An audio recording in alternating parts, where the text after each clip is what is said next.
I didn't. No, not yet. Not yet. No. Okay. I still had hope yet. Oh, in the meantime, we got charged for the marijuana ring. In the meantime, after we were, Which at that point you didn't care. I mean, I didn't care. I went. Sure. That's what I told Scott. Me and Scott talked, and they were trying to charge us with RICO, and you know, we were looking at 20 years, and you know, we were just so tired and wore out from the trials that we didn't want to do. We said, look, we'll plead guilty to this, drop this, and because I didn't care. Right. So I went to Camp Hill on the drug charge. I didn't go down to Camp Hill on the murder yet. Right. So I went to Camp Hill on the drug charge. It was right after the riot, so it was crazy down there then. And okay, so 1991 you go there. When do you officially set in as your new life? well, I went to Huntington. See, you could choose what state prison you wanted to go to, and I had some friends that were already up at Huntington, and they sent word down to me and told me to come up there. So you went to Huntington. I went What to year was Huntington. that? That was 1992, I think. I went to Huntington. And at that point you realized this is going to be my life. No, my appeals weren't over yet. I was still appealing my conviction yet. And you were hopeful. Well, yeah, because I didn't do it. Right. You know what I mean? So how long did you stay in Huntington?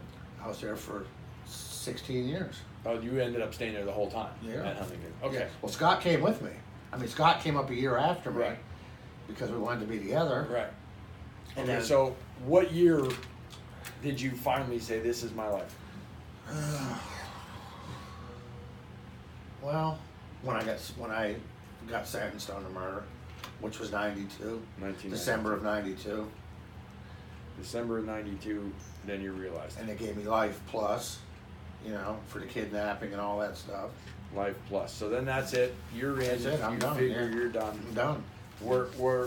And then now all of a sudden, then Scott comes up. And did you know Scott was at the time working on everything possible on the outside to get help from people? And Well, here's what happened, right?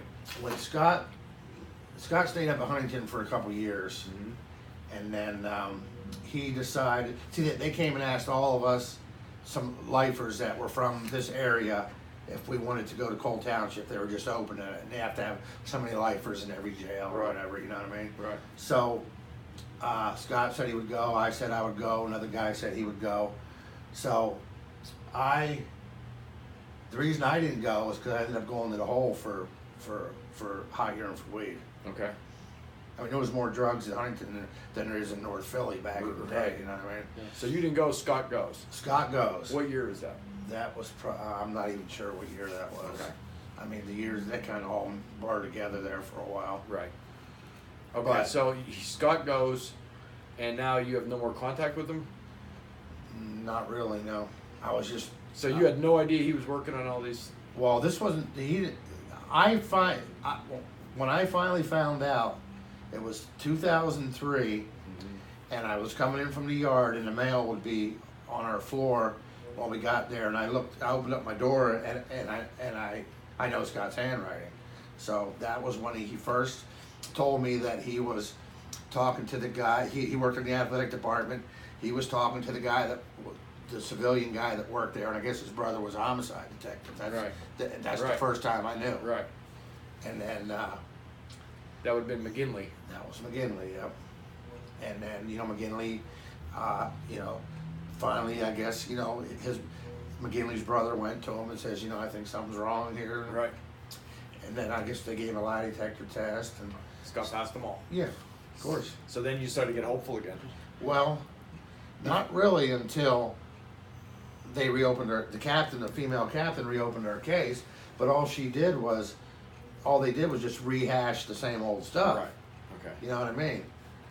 So Scott ended up filing a PCRA for, I think that Anthony Sanuti, the Rocco and stuff, do some stuff. Right. And then, but Hummel wasn't changing his story yet at this time. Right. So we get down to a couple of hearings here. Billy, let me pause you there because we're getting further along. Then I Right. think we're missing an important part because this story, what we want to tell people is how this affected your life. How this derailed what you had going on, regardless of what you think you had going on.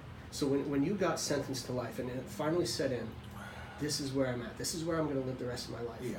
What had you pictured for How old were you at the time? I was 24. What did what did you picture your life being, before you got wrapped up in all this shit? Well, I never really thought about it much. I was just living day to day. I used to be outgoing. Used to have a lot of friends. You go to the bars a lot. You hang out with your buddies. You have girls. I never went to the bars. We just we would buy. We'd go out and party. We'd buy kegs and we'd all have a party somewhere. Are you originally from here? Yeah. Graduated Shikellamy? Well, no, I didn't graduate. But you went to I'm Shikellamy? from Yeah. Yeah, I'm from here. Yeah.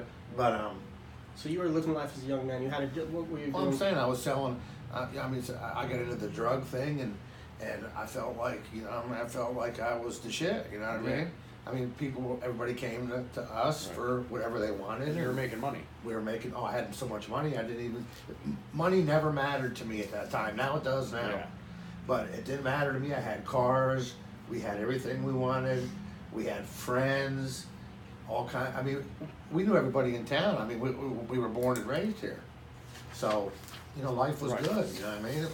I was happy. Right. I was outgoing. Right. I was. So it did change your life there in that aspect of it, and I know what Eric is trying to say. But so then you go later on, where you get to this PCRA hearing, and all of a sudden, go ahead. Because there's a lot to tell about the PCRA. Tell me what life is like for an inmate on a life sentence, day to day. Just give me the mundane stuff that your 24-hour day was like. Well, when I was in Huntington, there was 800 lifers at Huntington, which is the population was 2,000. So Oh, shit. one in two, because that was a maximum security prison. So it's one of the old jails. So 1 in 2 people that you seen was a lifer. So, I hung out with life.